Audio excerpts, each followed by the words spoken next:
Hey guys, what is up? Unrested back again, and today we're going to be going over what are the big differences of growing up in Japan and growing up in America. Obviously, I have the experience of growing up in America, not my kids. They didn't get here till they were about 11, and I watched them grow up in Japan, so I got to see all the differences and experience them firsthand. We're going to start with number one, parents, mom and dad.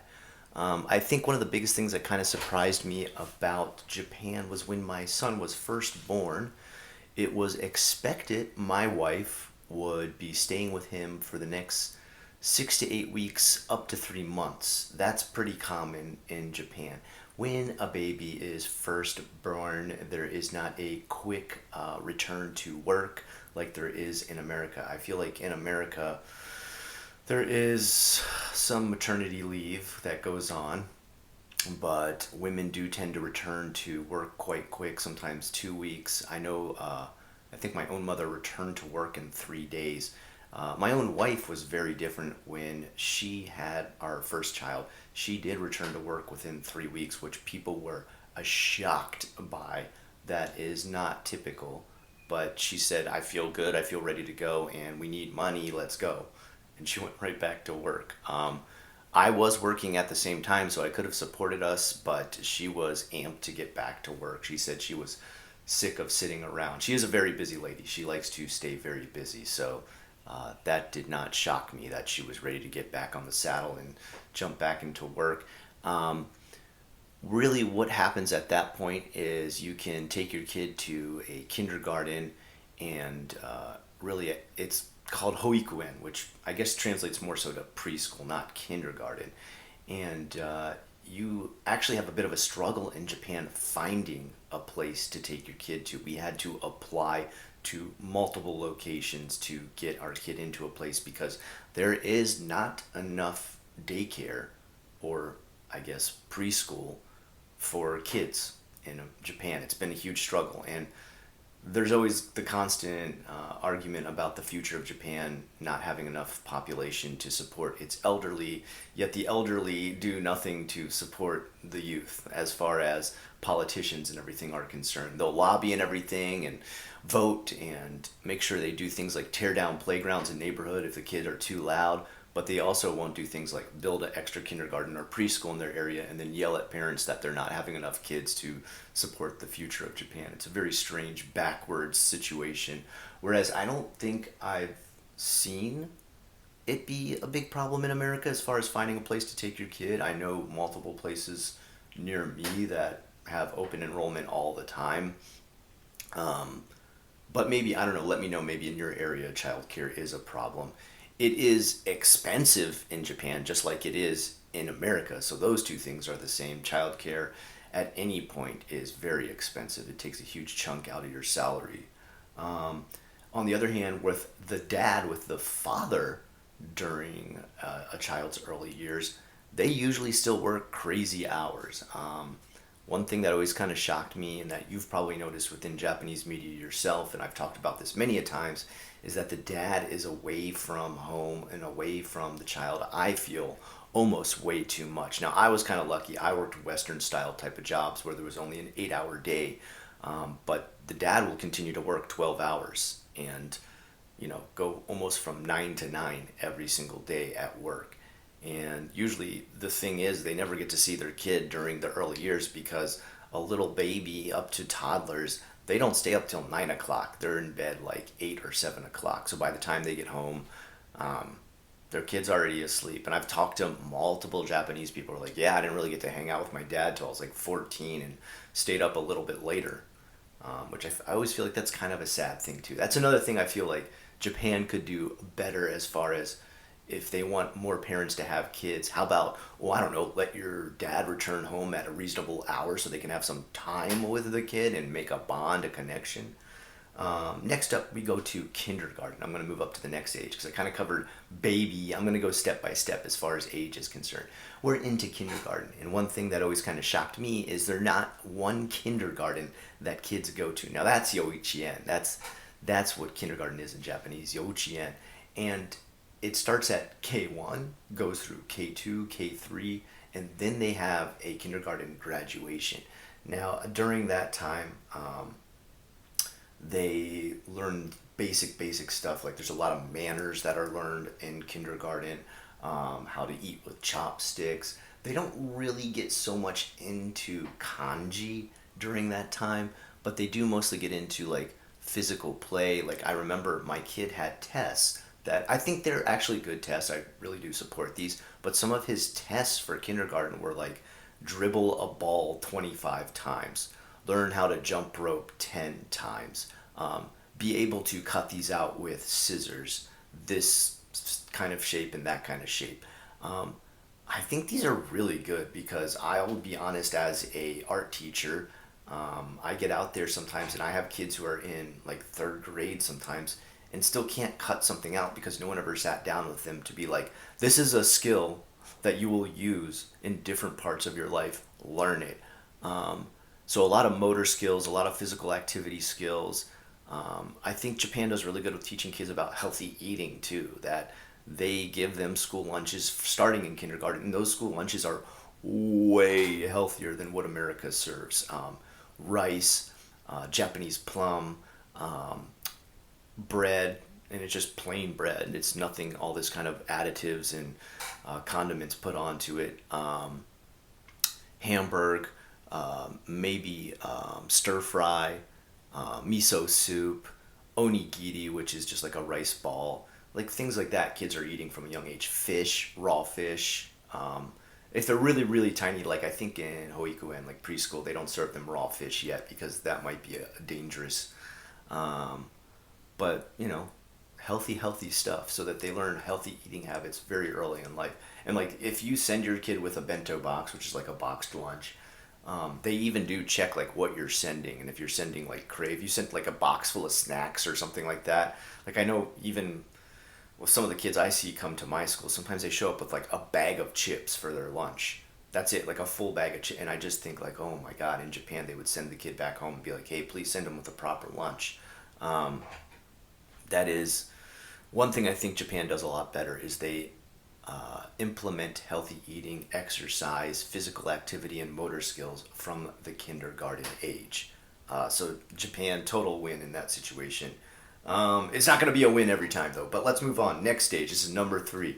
Now we're starting to get into the elementary school years. How different are they from elementary school years in America? Mostly the same. Mostly the same. One thing I will say that is very different is you choose a school within your district, within your ward, and that school is usually walking distance. There is no buses that come pick up kids in Japan. Sometimes there's buses for like private kindergartens and private preschools, and usually those buses are still very close to your house, but they mostly bring the buses a lot around because it just usually isn't very safe to drive little babies around. Even if you're driving them around on a bicycle, it can get quite cold, especially in Osaka or a place like Hokkaido. They can't have your kid like with a frosted face by the time they get to school because they're in the blowing wind in the middle of winter. But no buses in elementary school. There is no bus system in Japan. There is walking. And yes, it is usually very safe for them to walk to school. And usually when the kids do it, some parents walk their kid. Some parents just send their kid off. We sent our kid off, I think from second year. Yeah, second year of elementary school. We let him totally walk by himself. I think I did bring him by bicycle for first year. I think it was actually almost a requirement. There might have been a requirement at my school, but some I think they can let them start walking to school at first grade. And I remember that always shocked me when I first got to Japan. You see these little babies, I mean, with backpacks that are nearly the same size as them, in these uniforms that are like sailor uniforms, just walking down the street like it's no big deal. Sometimes the sun still hasn't even come out yet, or sometimes the sun has set and they're walking home. And Japan is just that safe. Has there ever been kidnappings? Has there ever been an exception to the rule? Of course, that has happened before. But for the most part, I'd say 99% of the time, kids are super safe to walk to and from school.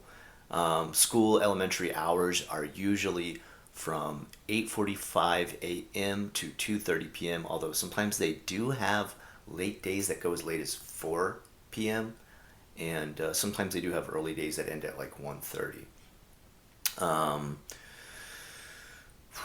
they also have school lunches that are served to them, and those school lunches are also very good. Things like curry and rice, fish that's still on the bone and everything like that. I don't think they don't get things like sushi or anything like that. It's almost always a cooked lunch.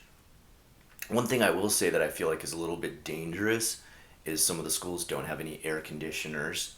Um, Sometimes kids have to keep wearing a mask. Like if there's an outbreak in the school, they'll have kids still wear a mask, but then they'll also go to like PE. And if you've ever tried to do physical activity while wearing a mask, a medical mask, it's like nearly impossible if you feel like you're going to pass out because you're breathing hot air back on your face. And there has been times where like kids have passed out from still having to wear a mask while doing PE. It's kind of ridiculous, especially in like the summertime. Imagine doing like laps on a hot field with a mask on and there's no air condition inside. You do have to pack your kid with a tea bottle every day. Sometimes I still make this mistake at my school where if kids leave their water bottle in the classroom, I'll be like, don't forget your tea bottle. And they'll be like, tea bottle? What are you talking about, Mr. Ackerman? This is water. I'm just like, sorry, I'm very used to everybody bringing tea bottles to school. Um, the two big things, and this is every school in Japan, even if that school is like an international school or a school that teaches English or a school for foreigners or a mix of foreigners and native Japanese, is they have two big events at every school, and this will happen everywhere in Japan for elementary school, and that is Sports Day and Hapiokai. Sports Day is pretty easy to understand. What it consists of is races amongst different grades within that school. They'll have a sports day for every single grade from first grade up to sixth grade. Yes, elementary school goes till sixth grade. It's not a fifth grade cutoff like America. So from first to sixth grade, each grade will have these races, everything from like wheelbarrow race, how many kids can throw these little bean bags into a bucket in a certain amount of time, ring toss, baton handoff race, and that is sports day. And it's considered a very exciting thing. They practice for these sports days for like 3 months before they happen. They usually do an entire school-wide dance where the whole school is lined up, and like you've probably seen those videos of North Korean kids like all doing the same dance at the same time. That's kind of how the Japanese look. I'm only using that as a reference because I'm sure everybody has seen those videos, but they may not have seen Japanese sports days videos. But yeah, they're not as like strict on them, or like if they mess up the dance or anything, no one cares. No one's like, oh my god, great dictator must speak to you now and you must be thrown into the gulag. Yeah, like they're just having fun. They usually dance to like either a popular American song or a popular Japanese song. They have like a whole shtick they do. Then after that, they come out with the Japanese drums sometimes, and the drum team does like a amazing sort of traditional style playing of their drums. And usually they do like a cheer. That's probably what you've seen before if you've ever watched some anime and you see the guy who has like a headband tied on. He's wearing the suit that looks like a sailor suit. He's got the white gloves on. Maybe one of them's holding a flag and like twirling it around and doing all this crazy stuff. And the kids are like punching and like shouting really loud. That's usually like a school cheer to get themselves pumped up, or say "gambate," which is like "do your best" and stuff like that. Then we've got the hapyokai, and hapyokai is pretty much just Japanese for like school play. That's the best translation I can come up with. It almost 100% of the time happens for Christmas, or really I should just say like winter celebration, because they don't usually do a Christmas based one, but they don't mind making the kids. Maybe they're like, you know what, our class is going to just do only Christmas. It happens exactly at winter when winter break is going to happen. Every single grade has a different theme. Usually the parent is given stuff that they're supposed to create for a costume for the kid. And sometimes these costumes were so elaborate. My wife and I were up till like 2 a.m. hot gluing tiny studs onto vests and stuff like this. It was like such a lot of work. I'm glad those years are finished right now, that we don't have to do stuff like that anymore. But I remember making like, there was one where it was like this diamond studded vest where I had to sit there for like hours after I had needed to be in bed and ready for work the next day, hot gluing diamond studs, plastic diamond studs to like a little white vest for my kid because he had some kind of costume he had to wear. They'll do a dance, they'll get up and do a song, and move on to the next grade. And so each grade does the sort of synchronized dance. Once again, we're back to the North Korean thing where they're up there, dancing all together. They sing the song together, but I always say it's more like yelling a song because they're pretty much just like screaming the lyrics as loud as they can. You know how kids are when they have a play. But it's cute. You get to see your kid grow up and do more and more complex displays and plays and stuff like that. But I will say, when you've had a long week of work, and sometimes I wonder about the teachers too, how they feel about this, and your whole Saturday is taken up by a school play that goes almost like a full 8 hours. You're kind of like, oh my God, like I wish I could just leave after I saw my kids play. They don't let you do that though. They'll like literally bring you in. They're like, if you're gonna come and watch your kid be in the play, you need to stay for every grade until every grade has finished and then you can leave. So if you're there for your kids play, it's not one, oh, I don't mind coming to watch my kids little like 1 hour demonstration or whatever like that. Or maybe their thing is usually only like 5 to 10 minutes max. Now you've also got to stay for every single grade. And it goes on and on and on. You're like, I didn't even know the school had this many kids. Oh my God. Okay, so we're moving on from that to a bit of a celebration that happens throughout a kid's life in Japan, the 357 celebration. And you're probably wondering, what is 357? Well, there is a celebration in Japan for kids when they turn 3 years old, 5 years old, and 7 years old. And there's even actually like kind of a couple days old celebration that they do for a kid that to this day I still don't understand it. When the kid is like a certain amount of days old, they will make this giant meal for the kid and pretend to feed it to them because obviously a kid can't eat solid food yet when they're only a couple days old. They're still like on that Gerber applesauce looking stuff, right? But they'll make this full giant display with like oranges and like full fish with bones, and then they take a picture where they pick it up with chopsticks and pretend to feed it with the kid, and this is like a celebration of life that your kid has lasted a couple days after birth. I still to this day don't understand that celebration. I've tried to have Japanese people explain it to me. They're like, it's celebrating that one day he'll be able to like be strong and proud and eat this food, and it's like, okay, but he's not there yet, so why are we celebrating now? Isn't that kind of premature? I don't get it. The 357 though is pretty nice. You dress them up in a tiny kimono. It's very cute. If you have me added on Facebook, you'll be able to see I've got some pictures up there with my own kid of when he went through this. You take them to a shrine. There's usually either monks or priests there, and they'll do this whole prayer and celebration of like, blessing your kid and saying they wish them health as they move on to the next level of 5 and then 7. You take pictures with your kid. You dress up very nice. I remember having to wear a suit and tie. My own wife in a very nice dress. Most times mothers will even wear a kimono just like their kid. But usually the father will stay like in a nice suit or maybe even a tuxedo because this is considered like a huge celebration. And then the temple also, after saying that prayer, hands the kid like a little bag full of gifts. And oh man, when we did this, each kid was so angry at each other because you'd have a 1 year separation between my kids. So the kid would have his first 3 year celebration, get to go to the temple and get this bag of gifts, and the kid who's 2 years old like, what the heck, where's my gifts, what's going on? And they, oh my God, my boys would fight so hard because of this. And then the next year your kid turns 3 and the 4 year old pissed off that the 3 year old gets all the same prizes he got. They can't even remember like a year back. It's like, you had this chance, you already got to do this. Sorry you can't have another 3 year celebration when you're 4. Oh my God, that's my only complaint about this celebration. That it really creates quite a stir between your two kids who will fight for why the other one's getting gifts and the other one's not. I mean, like, it's like a bag full of candy and like little toys. Like, of course kids are gonna fight about that.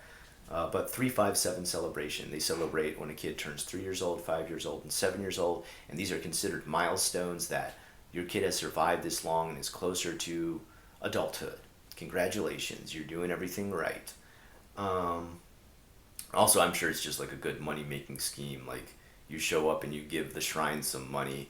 I'm okay with it. Support your local shrine. Most of them are pretty beautiful, and the service is really nice looking. So I support it 100%. Okay, and then let's get into our last one here. It's actually combined three different topics. I say Juku, which is called cram school, and struggle for junior high school. I guess really two topics. But you'll see why I said these are like almost three separate things. Number one, Juku, which is called cram school.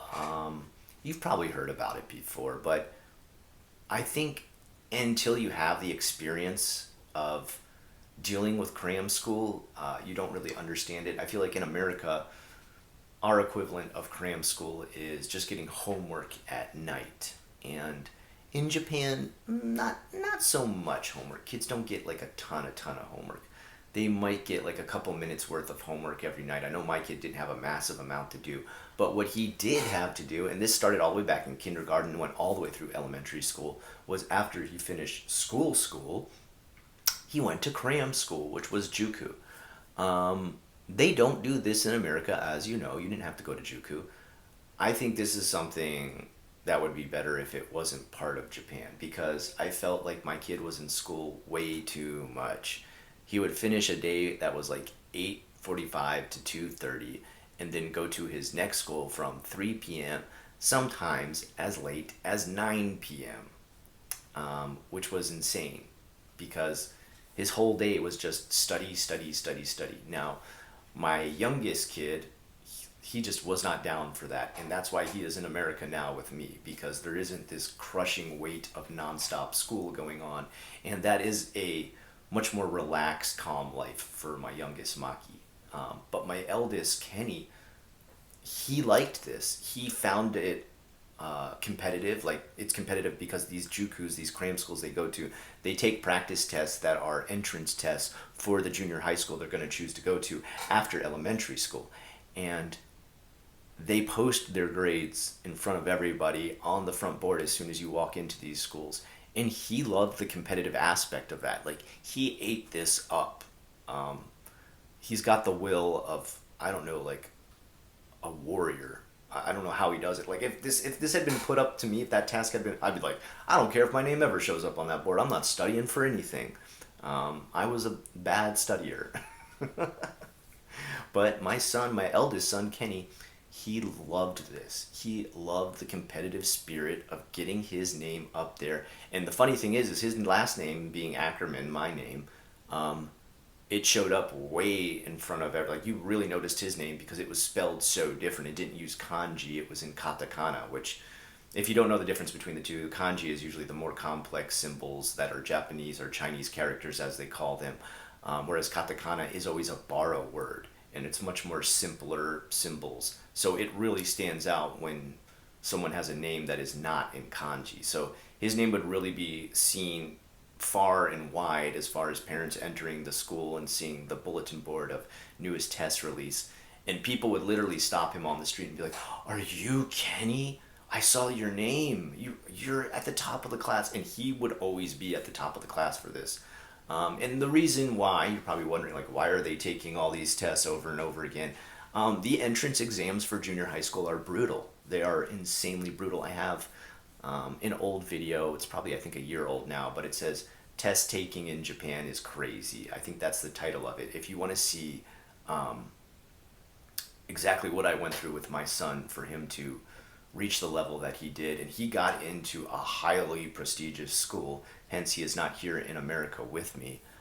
This is just, I sound like I'm bragging, but I got to give my son credit for this. I mean, he would study insane hours, and this is something that just does not happen in America. If there's even an SAT or ACT or FCAT or fast testing or STAR testing to get into another grade level, there's no studying for 6 hours every night for any kid in America. You have to do way less studying. I will say, though, that's why America ranks way lower on the education provided, way below Japan. I mean, look at statistics for who comes out of school with way more knowledge, and Japanese people, way higher knowledge. That's why a lot of them get pursued and headhunted for things like science, engineering, and math, because those skills are way higher up. That's what happens when you spend your whole youth studying hardcore. And that's what they do.